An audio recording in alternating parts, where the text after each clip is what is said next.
Hi guys, just a quickie for you today. This is how to fold a bandsaw blade. I'm just in the corner of the shop here, you don't get to see very often. I'm cutting a few bits of sheet metal to make some funky geometric shapes for welding practice. And those videos will be coming up in the next week or two, so don't forget to like and subscribe and click the bell button. You'll be notified when those videos drop. I've changed from a wood band to a metal band. Nice and easy. How do you deal with the big coils? Now, I have seen these hanging on people's walls. Not ideal, they take up a lot of space. Better to fold them, but if you don't know how to fold them, it's an absolute nightmare. So, little trick for you.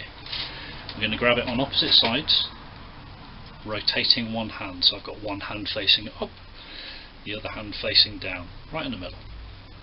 I'm going to rotate those hands in opposite directions until one that was facing up is now facing down, and the one that was facing down is now facing up. I'm going to bring them together, and you'll see the saw itself is trying to tie itself into three nice little loops. Nice and tidy, no fuss, no drama.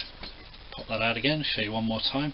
Doesn't matter if you're a lefty or a righty, just turn your hands in opposite directions, grab it on the opposite sides, one up, one down, turn it over, bring the hands together, and it'll tie itself, as I say, into those three nice tidy loops. Now when it's in this form, you can just hang it up on the nail.